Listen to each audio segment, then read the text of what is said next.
Ochalaba okwanjula n'embaga. Which song? City regular. City regular, babe. I'm different. She's not ordinary. No, that's why I'm with her, because she's different. Yeah. Yes. Nice. Yeah, what you get is what you get. There's no, I don't know what you want to say, no covering over, no fakeness. You get what you get.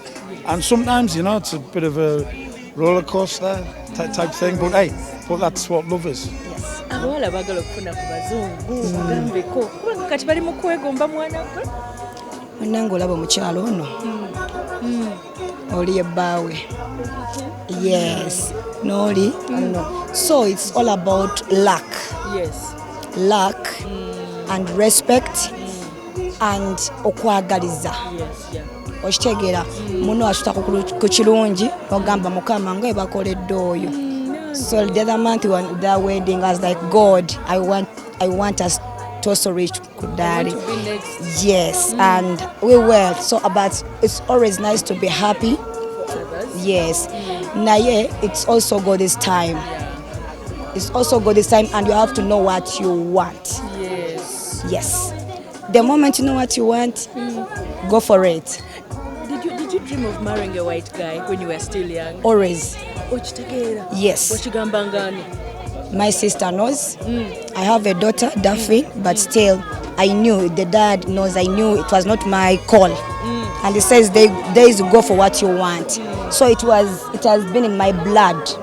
I feel relief, I feel at home, I feel peace. I just feel it's me. And I love it.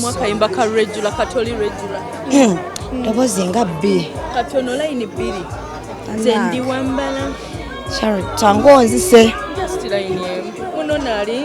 she's going to sing for you her favorite song.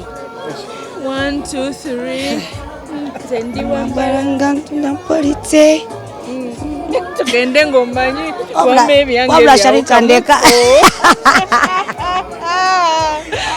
Sharita.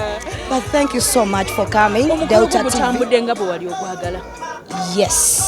I'm not disappointed in any other way. Yes. We prayed for not the rain to rain, and thank God it didn't. But everything moved the way we wanted. And the food was so sweet. You trust me, yes. I was about to order for a second plate. You could. Yeah. So, but thank you so much, Sharita. Kumukolo gwange good. Wow. Nali njagala nnyo ng'ogyeko omwami wange okujja nga njagala nnyo abantu abazze banyumirwe balye banywe okitegeera kubanga they were here for us. Oyo omulaba my brother-in-law ono Ivan yabadde yakanjula, so twali tulina okuleka muganda waffe omukulu atugulira emikisa. I follow her. Yes, so nali njagala nnyo abantu bange balye banywe bazina amazina. I'm happy. Yeah, kugana nabi beru nabi atenza kugana nabi. Yes, and thanks for coming. Though we are here in Jinja, but we have a second home in Bali. That's where the function of my sister was, and we saw the transportation to Gamba Katuchus and Nediko. Yes, but we are from Bali. Yes.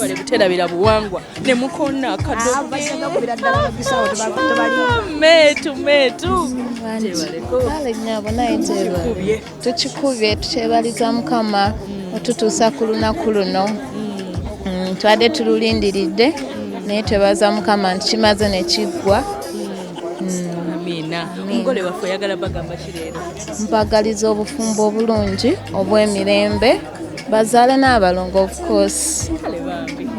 Tova ku Delta TV tukole katongera okunyumirwa Sharita's Bride World yenkozeko embiri ne makeup n'okunyambaza tutegeka omukolo gwo gwonna tulina ne Sharita School of Beauty mukwano era nga tongera okugamba nti noweeri nnyo okubeera nga ateesomesa abaana katunyumirwa omukolo tovaawo mukwano ebale kubeera ng'olaba Delta TV tukole andi n'abaami abalala bano nabo baawasa mu kika kino era nabo bakyala baabwe baddugavu era ng'emikolo gyonna ono omwami ali smart bw'ati yabadde ng'agikwasaganya si byetendesebwa bulungi nnyabo nsibetano Sharita gyebale tumaleko mukolo munange mukama atuwadde ekisa guwedde bulungi ekitiibwa kya mukama nawe bale kusiima webale kusiima oluzungu bulijjo ndumanyi munaye tugezaako bwe tulabanga byewaffe wano nga twogere byewaffe biba byebweru bya Sandalandi nga tubyogera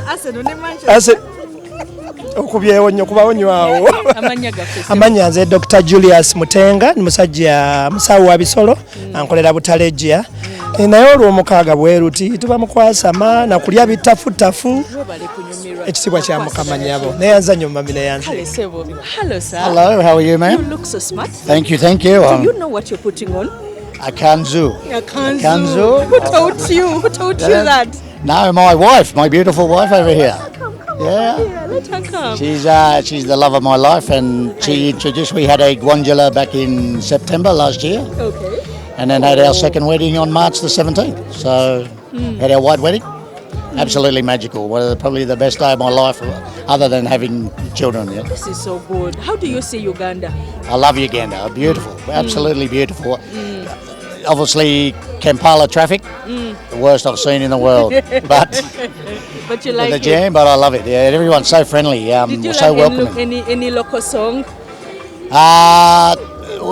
What's it called? Go Lolo, Bogo. Well, what's that song? That's my favourite.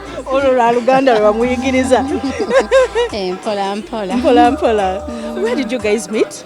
In Dubai. Dubai. Even name Winners International Love. Thank you to COVID. Thank you to COVID. I met this beautiful girl. Oh, so you're one of the people who gained from COVID. Well, I was stranded in Dubai. I couldn't get back to Australia. So I met this lovely lady and fell in love. Love at first sight. So yeah. So here I am. Come this side and give her a hug. Hello, sir. I'm Jacob. Jacob, how are you, sir? I'm fine. My second time in Uganda after we met each other in Dubai. Oh, you met in Dubai as well? Yes. How long have you guys been together? 2 years. Oh, how is it with her? Lovely. I can see the happiness. Mwana gwenga muchikuba. Munnange tulina okunoonya ku bagagga Kituufu. twakowa abaddugavu batubonyaabonya Bamenye emitima. nannaye I love my husband Tebalina mazima. tebalina mazima ekyamazima tova olaba oba ofunye omuntu wo mukwate bulungi Kituufu. kuba buli omu amaaso gabaga muli mu ngalo Kati gwe omukwata bulungi. bannaye I treat him well. She treats me very well. Muyigirizayo kayimba kali local. Do you know any local song, sir? No, not yet. Not yet. But do you know any local one? Oliotia. Not yet. Do you know any words? I am ashamed. Okay, say Oliotia. Okay, say Oliotia. What? Say Oliotia. Oliotia. Banange mwebale nnyo. Kali. Taba ku Delta TV tukole nkwagala nnyo. Shake a bit, shake. Oh, shake. I'm just meeting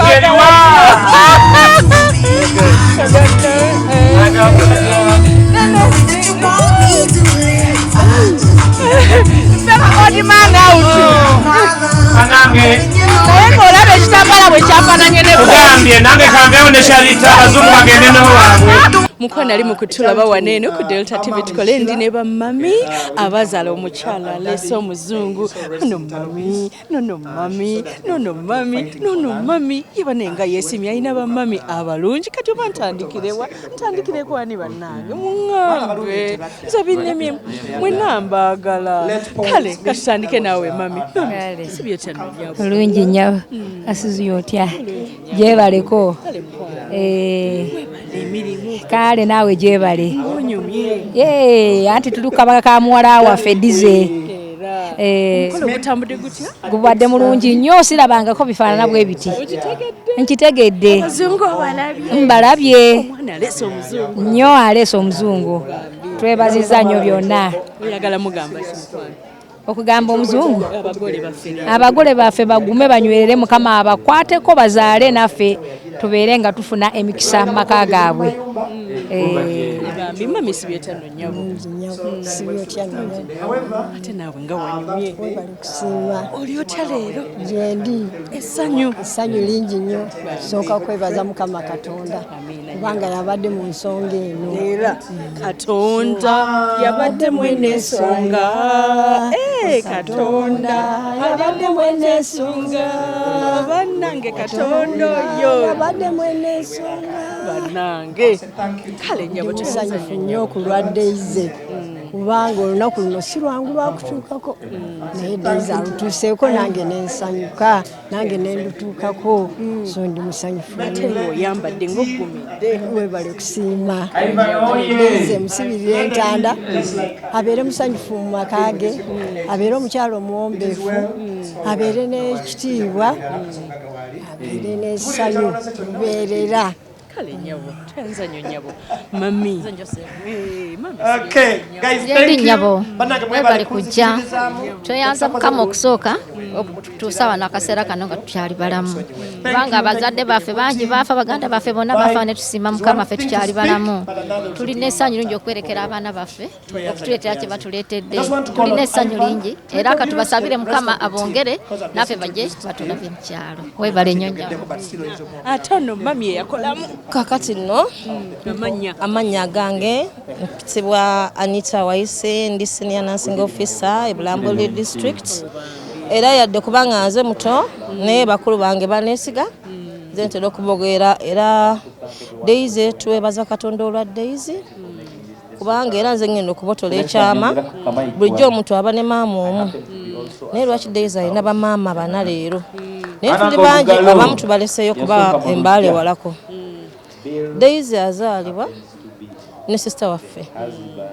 omukulu sister waffe Katonda amukoola nga Daisy alina emyaka 3 amukoola nga alina emyaka 3 Daisy akuziddwa naffe ne taata we kale be tulaba omukolo nga ku mwana gwe baatulekeranga muwere maama we n'ava mu bulamu bw'ensi eno tuwulira essanyu ly'amaanyi nnyo nnyo nnyo nnyo nnyo nnyo tuli basanyufu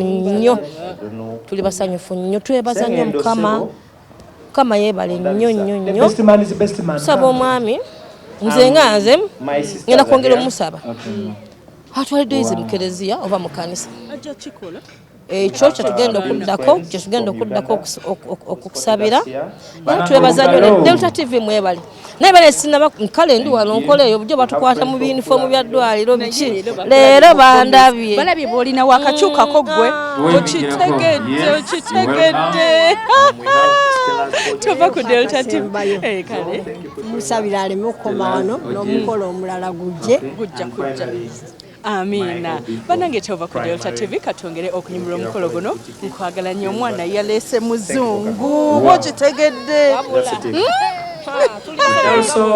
akikoze nkwagala nnyo yenze Sharita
Gonna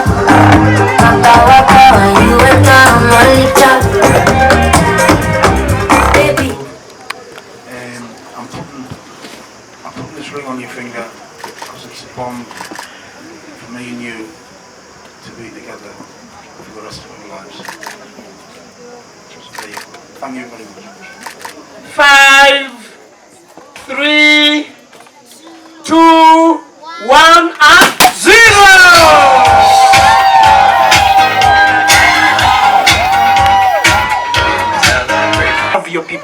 Serve your people, the team that you've moved with, the team that has been behind you. Just serve it. Thank you. Daisy Bovayo, bagenda kuwa cake, oji serving, or serving ko daddy, mami au bakojia, abatono tu.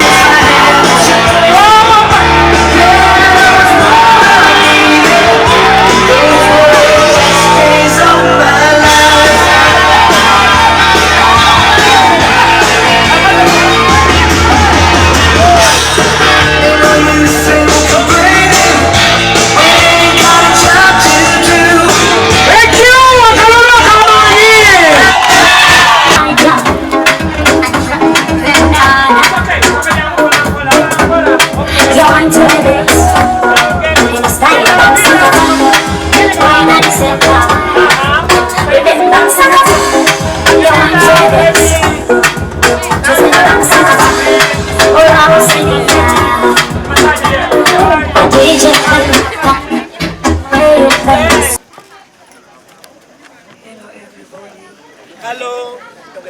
DJ, you're gonna have a zindalo? Check. Thanks for coming. You're welcome. Thanks for coming to stand with us. Thank you. Yeah. Thanks to coming and witness us start this journey. And I want God to protect all of you.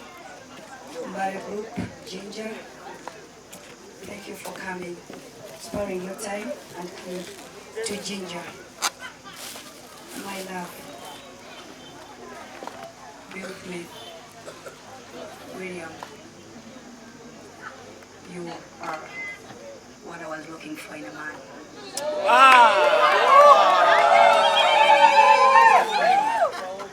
You complete me. I love you. I love you. I love you. And I'm gonna love you.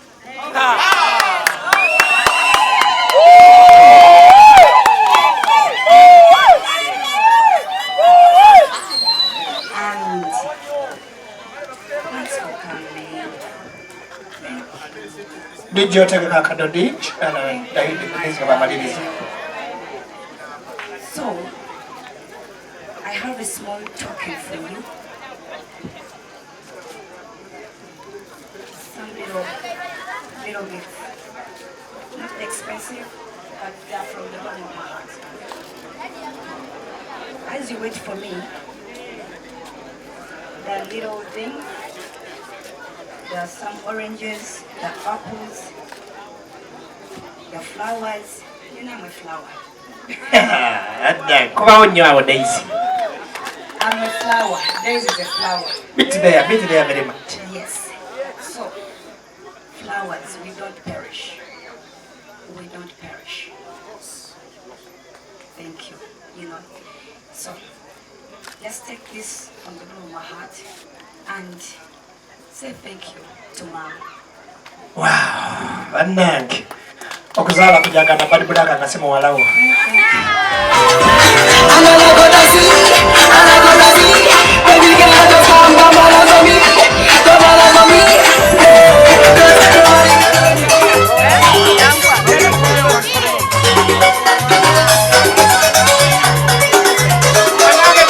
Banange, congratulations Lady D, Muchala Smith, embaga ya mwenje suze, ateranga manyi anytime ejja kujja mukasera kano nyongera kugamba nti abanyambaza abakozeko akavili ne makeup beba fe wano benyini aba Sharita's Bridal World era nga tusangibwa neno ku Nkrumah Road wakoma kizimbe bakiyita Sal Complex kweyagala okwera ngo osoma eby'enviri nawe egokola kubakole kwega enviri za bulijjo jangu waneno tutandikira ku mitwalo 10 ate nenyongera okugamba tutegeka omukolo gwonna gomesi banyambaza gawuni weziri ebiteteyi webiri emishanana byonna buli kikatana n'emikolo wekiri Njovu Junior School enasana wamala gye wotwala omwana asomere ddala ayite fees owa boarding bakusalirako. Ate Malakai Ecolodge wali webuzizaako wawobeera okolera wedding reception yo nga tofulumiza ssente nyingi, genda ku Malakai Ecolodge ekitende kubanga ogula buguzi mmere ekifo nga bakuwa kyabwereere. Kati kene mu Bulango wetukomawo tugenda kutuusaako ate embaga. Nkagala nnyo. Okyalaba okwanjula n'embaga.